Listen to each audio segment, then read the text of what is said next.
question asks, for what EMF epsilon does the 200 ohm resistor in the figure dissipate nova power? And the potential of this power supply is 50 volts. Then we're also asked, should the EMF be oriented so that this is positive and this is negative, or this is negative and this is positive? So let's do a quick re-sketch of that diagram, and then we'll think about what does it mean that there's no power. So here's our 50 volt battery. I'll go ahead and label that 50 volts. Connected to a 100 ohm resistor. Then this branch has the 200 ohm resistor. This branch has the 300 ohm resistor and the unknown power supply called epsilon.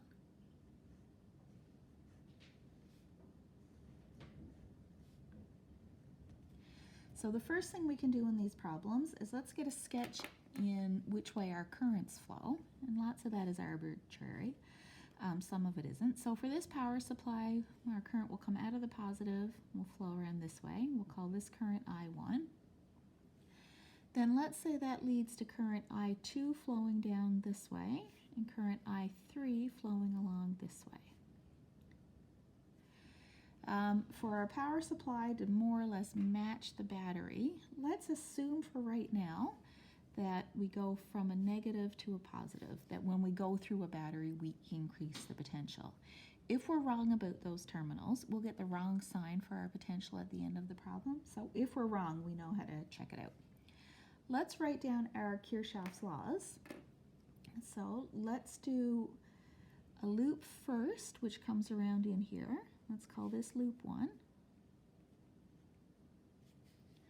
So for loop 1, we get a power supply by the battery, 50 volts, a drop across the resistor, minus 100 times I1, and then we get a drop across this resistor, minus 200 I2 equals 0. And that's for loop 1. For our second loop, we have a couple of choices. We can pick this one or we can pick this full one. I think I'm going to pick this full one.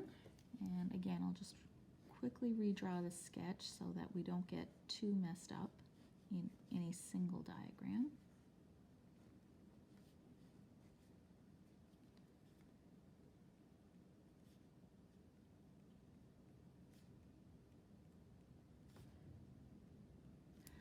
So now for this loop, we'll come around this way, loop 2.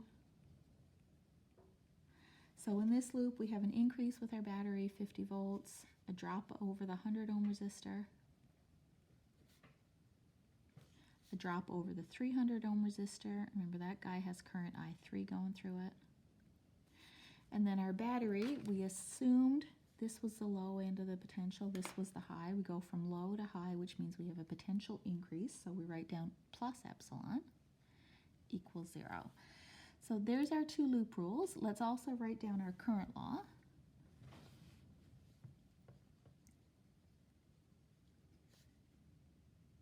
Current law says that the current into any junction equals the current out of any junction. For this junction right here, we have current I1 goes in, I2 and 3 come out.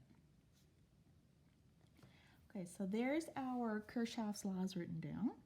So we have a strategy to solve this problem, but now we have to think about what we're told. If there's no power to be dissipated in the 200 ohm resistor, so where will we put that note? Let's put that up here. No power. Well, we know power equals I squared over R. That comes from the definition of power. Power is equal to I times V. And then we can plug in that, I squared times R. And then we can plug in that V is equal to I times R. So we get I squared R. We have a resistance, so the only way to get 0 power is to have 0 current. So this means that I2 equals 0. That's the only way to get no power dissipated in that resistor, is to have no current flowing through that branch. Let's see how that affects our equations. So in this guy, that goes to 0. This one doesn't have an I2. This one, that goes to 0. So the current law shows us that I1 and I3 have to be equal. So that's what we learned from our current law. From our loop 1, we see that we'll be able to find our current 1. So let's look at that equation for loop 1. So I1 is going to be 50 volts divided by 100 ohms to get 0.50 amps. There's our current I1, so we know that that's going to be the same as our current I3. So down here in this equation, we get 50 volts minus 100 ohms plus 300 ohms times our current, either I1 or I3, 0.50 amps, plus epsilon equals 0. We can solve that for that potential epsilon.